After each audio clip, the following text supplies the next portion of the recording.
All right, guys, let's talk about basketball now. So we're starting this another section or half of this class, and I'm hoping to teach this class as kind of a flip style. So we're going to do lectures like this off of the material in the book, and then we're going to move that to, and then in class we're actually going to basically run a basketball practice with you guys, where I'll give you more information and hopefully go over some of the same topics that we're going over here through there or through practice and tell you where I'm using the things from there. Anyway, so here we go.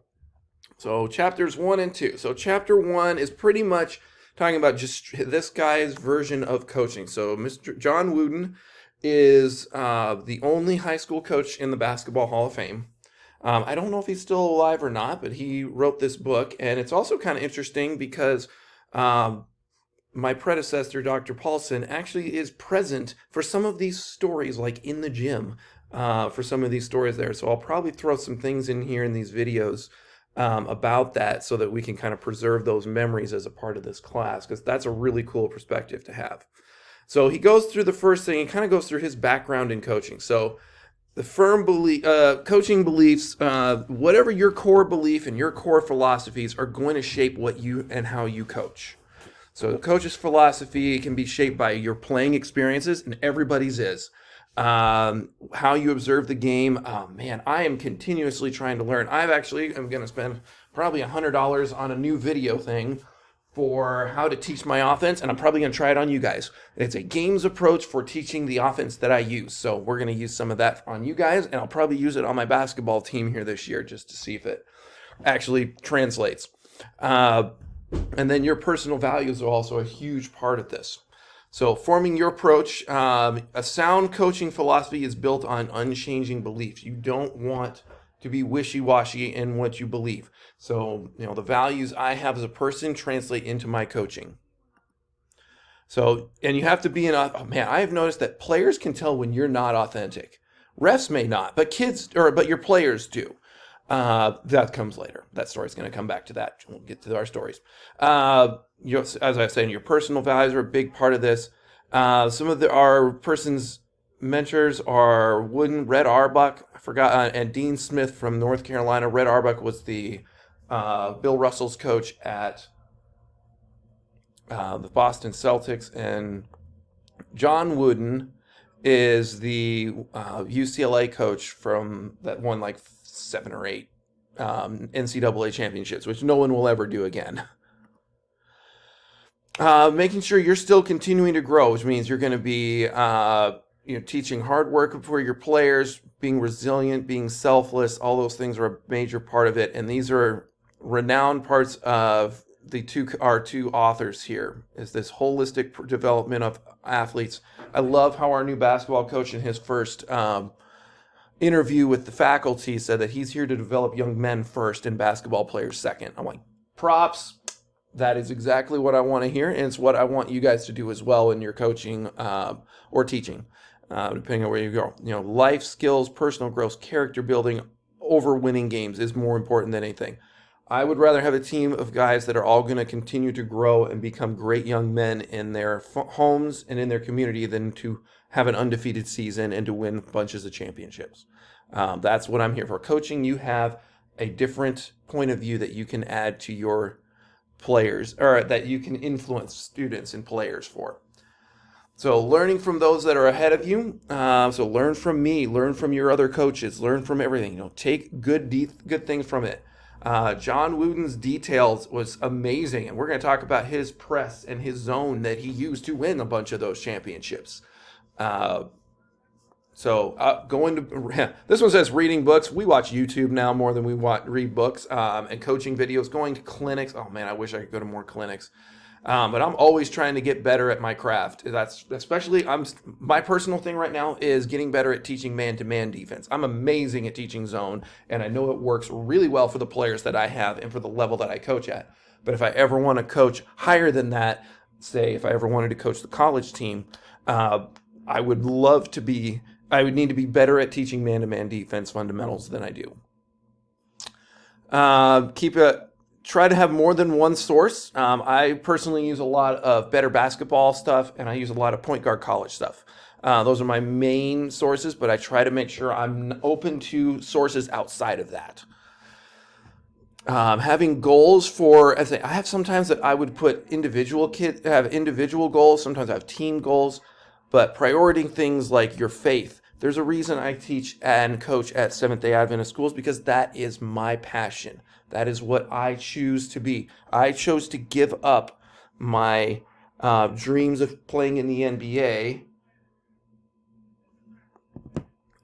in order to stay with my faith. And I have that conversation with every basketball player that comes to me that says, I want to go to the NBA. And I'm always like, what's your faith going to have to do with that? Because at some point in a Seventh-day Adventist player's life, they have to choose, do I want to continue to pursue basketball, or is my faith more important than that? I personally chose my faith, but I've had basketball players that grew up in the church that chose otherwise. Then is your family, how important is your family? The older you get, the more students you have. I mean, I ran into one of our basketball players at my son's daycare because he's having a baby and he was working on getting his kid into daycare. And I'm like, that's the kind of values that we want from our players, is they're going to prioritize their family. And I've even talked with that player about why he stuck around here through the coaching change. And he's like, I have a family now. I got to finish school. There's more important things than basketball, but basketball is a tool that he's using to finish school. And I'm like, man, that's the values we want to choose as coaches. Those are the kind of things we want to have.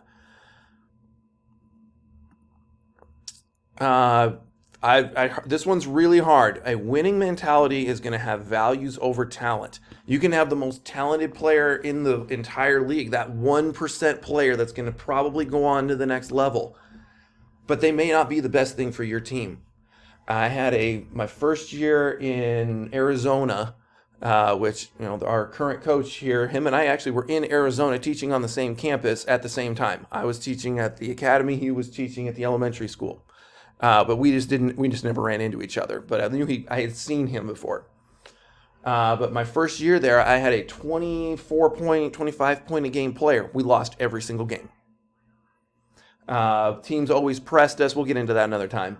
But it was really hard because this one player pretty much took all my scoring. He was about 5'7", 5'8", so he wasn't the biggest guy, but he could shoot lights out.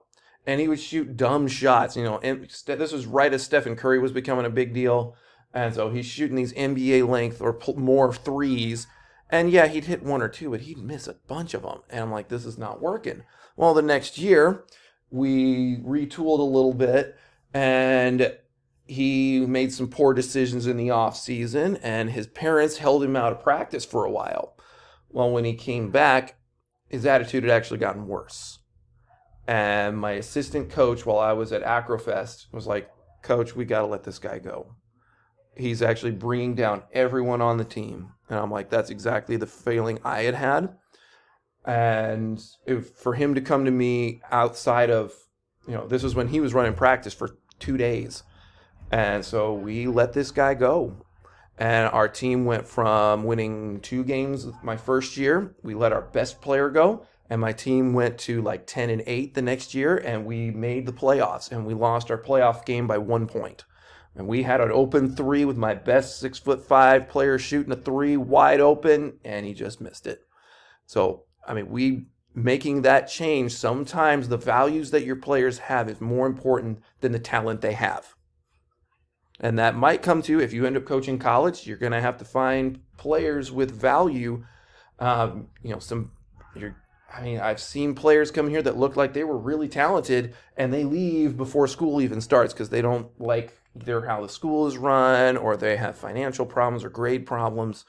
So sometimes it's better to have a player that's less talented with high values that's going to stay in your program for 4 years, and you can continue to grow them over that time. That's how a lot of our little Adventist colleges have had success.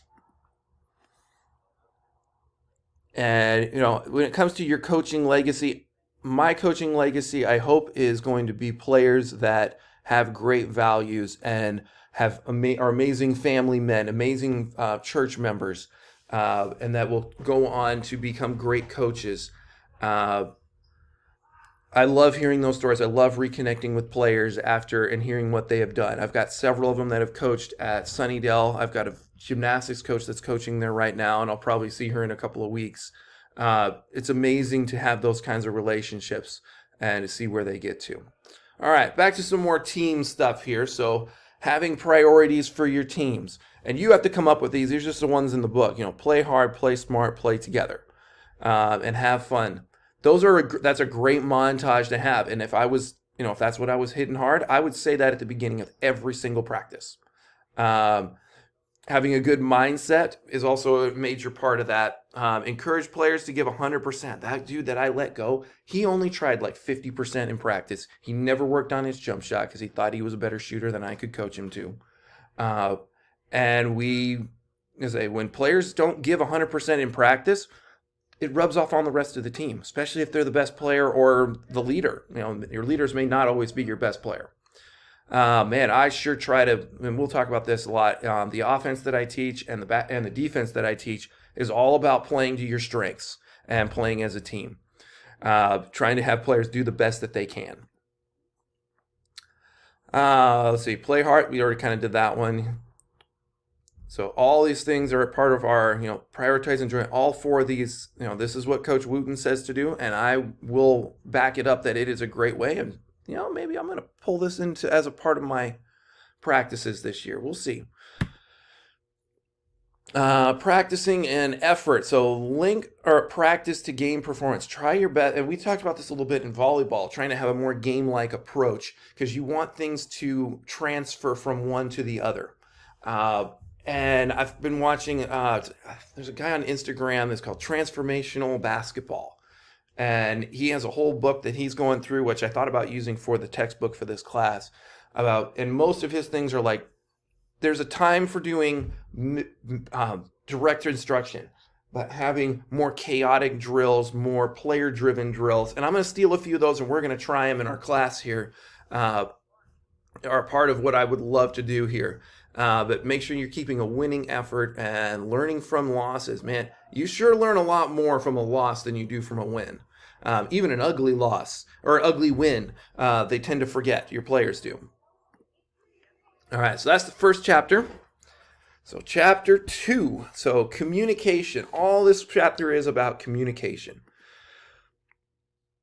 All right, so first of all is be true to yourself. If you are trying to teach or coach differently than your personality, like if you try to imitate what someone else does, you may not, your players can see right through it. Like if I'm yelling at players, they understand it. I used to coach volleyball, and this team, the girl said, "You need to yell at us." I'm like, I'm not really a yeller, guys.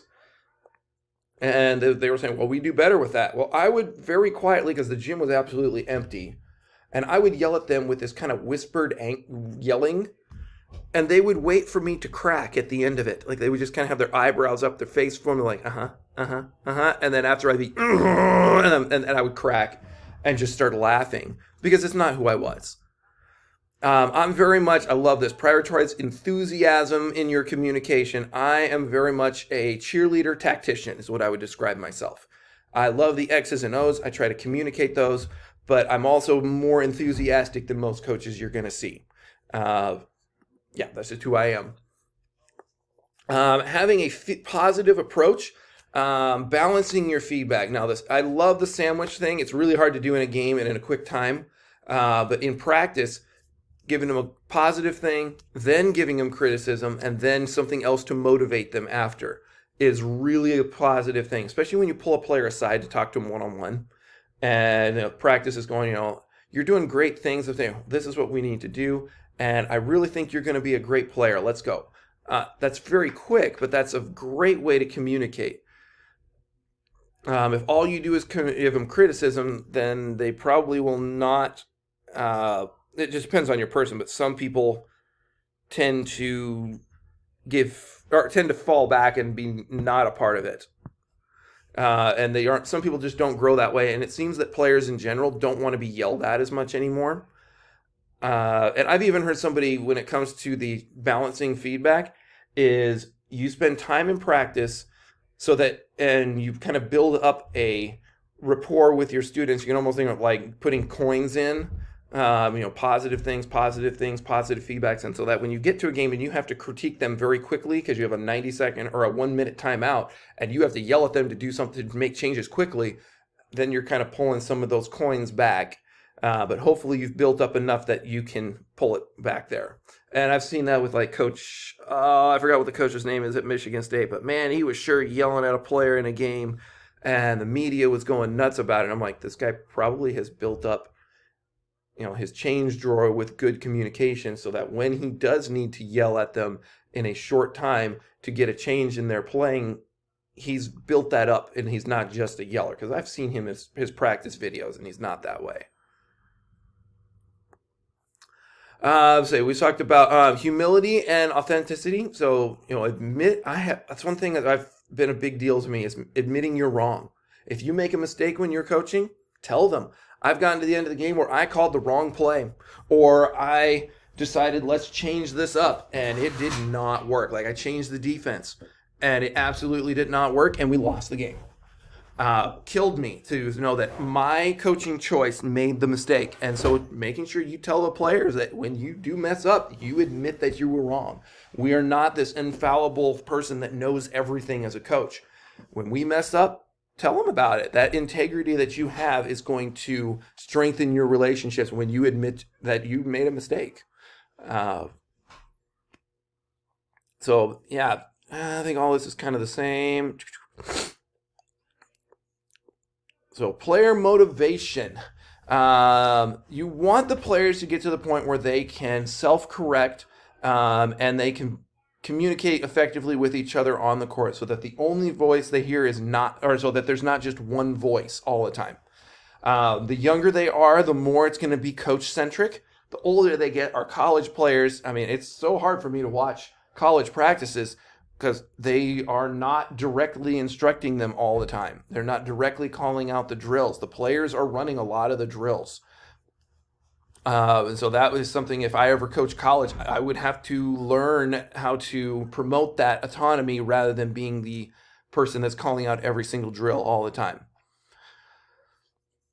Inspiring players to have and express their own thoughts. I've talked to you about my 3 questions at the end of practice or at the end of a game. What did we do well? What did we not do well? What do we need to do in our next practice? Ways to communicate. There's technology is a wonderful thing now. We don't have, huddle and things that can put each person's clips, each stat on there immediately after the game. There is technology for that, but more things that we do now would be like having a big group chat that you do, use text messages for everybody. And with my players that are under 18, making sure that I have the parents as a part of that group chat as well. So streamlining that communication. We used to have calling trees for teams. Oof, that did not work. One parent would call, or the head person would call the next person who would then call 2 people, and those people would call 2 people, and that's how the communication would get to all the players. Sometimes that somebody didn't do their part, and then it wouldn't get to everybody. So it's been really nice. I usually have 2 group chats. I have a parent group chat for announcements, and then I have a team group chat. And there's other ways to do that. I used an app called GroupMe with that, and that was when technology only let us have 10 people in a group chat, and there were more than 10 people on my team. And there's 2 parents. So I would use this GroupMe to send large group text messages and announcements to my teams and to my parents. Building trustworthy communication. Be very careful with one-on-one communication with text messages with your kids and your players, especially if they're under 18. Even over 18, you still need to be careful. I usually try to make sure that if I am communicating one-on-one, even with my students, I try to include my wife in most of that communication. My wife's also usually one of my assistant coaches. So making sure that's a part of it so that I don't have any question marks of inappropriate communications that somebody could accuse me of. So I try really hard to do that. Keeping the team as a part of it. So that's one reason I always ask them, what do you want us to work on in practice? What do you think we should work on so that we can have some team contribution? If a player comes to me and said, Coach, I really think we need to work on man-to-man defense. or maybe we should have tried man-to-man defense in this game. And usually it's at the end of the game when a team's trying to stall, and this is back when we didn't have a shot clock. California has a shot clock, but only probably about 50% of high school basketball has a shot clock right now. It's getting higher, but that's just where it is. That's just an example. And they get to the end there and be like, why didn't we go to man-to-man defense when they started stalling? Like, well, we never practiced it, and we're not good at it, so we need to come up. So when a player to add me that, I'm like, all right, so I need to come up with a different thing to use. So I came up with I call it Delilah, where it's a half-court trap on the middle, the left, the right, and then the corners. So, or like the baseline corners. So there are 5 places we can trap, and so when a team starts stalling, I'm like, all right, we start Delilah, and that way we're not just letting them stand at half court and dribble the ball for nothing. And I got other stories about that one, how that Delilah trap won me a game on a very tiny court. All right, so working other people that you need to communicate with outside of your players would be like your assistant coaches. I love watching Coach here for the college because he's coaching at times. I see all 3 courts going. I see girls practicing on one and the guys practicing on the other 2, and that they have, there's about 10 and there's about 20, so it kind of works out. But he's probably got 4 assistant coaches in there. So it's really important for the head coach to communicate with all the coaches. And man, I'm probably going to have 2-3 assistant coaches for my high school team this year. I have 2 college guys and 1 pastor, parent, adult that are going to be my team here. And it's going to be interesting because we're probably going to have coaching meetings either the night before or I'll probably have to have coaching meetings during practice to be like, what should we work on tomorrow before we pass off, because I have to leave at 7:30 for our 6 a.m. practice because I need to get my kids to school and help get my wife out the door. Just to get the family out the door really is what it comes down to. But probably before 7:30, I'm going to have the guys running drills, and I'm going to pull them aside. What things did we see that we need to work on for next practice? And I'm going to write notes down, and then I'm going to come up with a practice that's going to have that. That's probably something I would also work on with my coaches is don't always stop practice to correct every single minute detail. So like if a player's not rotating, I'm not going to stop the entire 5-on-5 drill to tell one player how to rotate. I'm going to write a note down. All right, we need to work on that. Or in my offense, there's habits. Players, everything in our offense is pass and cut is where it starts. And a player's not cutting. So rather than yell at them during practice and stop the 5-on-5 drill, I will just write down, add pass and cut drill tomorrow to practice. Sometimes that's a better way to do it than to just choosing your time wisely for when to do that and communicating that with your assistants. So that's just an example of communicating there. You do want to allow them to lead as assistant coaches. So, assigning specific responsibilities. My 2 college guys are going to be responsible from 7:30 till 7:45. Maybe 7:50, depending on how good my players are at getting to school by 8 on time. And I'm like, you guys have 20 minutes and you have 20 guys. And I need to have a plan from you guys every day of what drills you're going to run with them or what scrimmage things, with what emphasis of scrimmage you're going to do. I never do a straight scrimmage because I don't want teams to be able to just like one team to dominate, steal the ball, get a layup, steal the ball, get a layup. They're not learning too much at that point. So I give them a reward. If you steal the ball, you get a fast break layup. I have them run the offense. I have them run an out of bounds play. I have them run an end game out of bounds play, depending on what we're working on that week or that day. But communicating that to my assistants is huge. Oh boy. Communicating with the officials. Wow. I have been a football official for flag football. Got all kinds of stories about that one with coaches. But as a coach, you need to be as respectful of the officials as possible. I have found that just saying hi to the officials, shaking their hands, asking what their name is really important to having a positive relationship with the officials. Now, I rarely call an official by their first name from across the whole place. I will say, Mr. Official, can I talk to you for a second when they come over? Hey, Cameron, I'm seeing this from my point of view. What are you seeing? All right, can we try to do our best to call it on both sides of the court? Because I feel like my players are not getting the same calls they're getting on the other side. So I use I messages. I communicate respectfully. Because if you go to officials and say, you're not making the right calls, you're going to have problems. So as I said here, pregame chats go a long ways, trying to stay on the officials' good side. Now, they're going to try to be as impartial as possible, but screaming at them, I found, never works. Also, letting your players make horrendous... So example of this, with my prep team last year, we played back-to-back games. And on, I'm going to say Tuesday, first play of the game, second play of the game, my best player goes up for a shot, gets fouled, turns and looks at the refs, waves his hands in the air and goes, are you kidding me? Goes down on the other end, he overplays it, gets a foul. Well, by the end of the game, he did get a technical foul for unsportsmanlike conduct. So I had to sit him for quite a while in that game. I sat him for a quarter because I thought it was a little bit premature. But I still wanted to pull him out because anytime a player gets a tech, I pull him out. Regardless of why. How long they sit out depends on the why for me. And other schools have problems with that. Anyways, my guys kept complaining all game long. I kept telling them to quit or to ignore the refs and play the game. Well, we lost because 3 starters fouled out. And at the end of the game, they put on a press. And when my point guard and my shooting guard and my best player are out, we couldn't get the ball up the floor, and we lost. Turn around the next day, and the best team in our league comes in.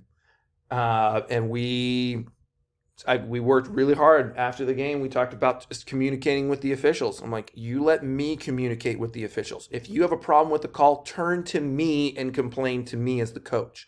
Be like, coach, I'm not getting the calls I think I should. I mean, they're going to say it differently, obviously. But, turn and look at me when you're complaining about the refs. If you jump around and make a scene in the middle of the court, you're not going to get very many calls. So the next game, we won by, I think, 7 or 8 against the best team in the league. We didn't beat them. We lost in the in the semifinals for the league championship at the end of the year.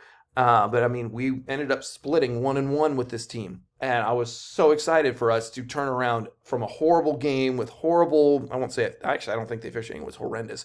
Our players just complained too much, and then they got a bunch of ticky-tack calls. But ticky-tack went both ways.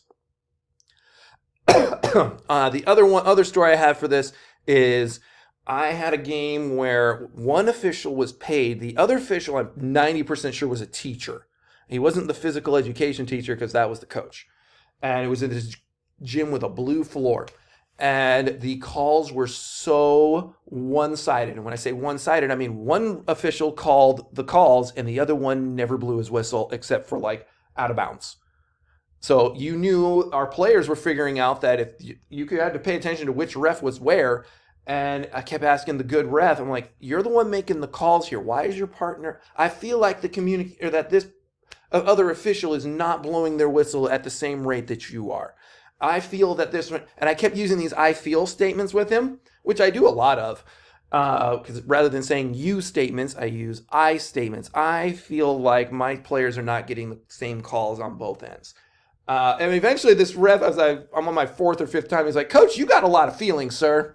Is what the ref told me. And I'm like, well, I'm trying to have effective communication with you when I'm frustrated at the lack of calls or whistles being blown by your partner. And he's like, I can't disagree. And he ran off.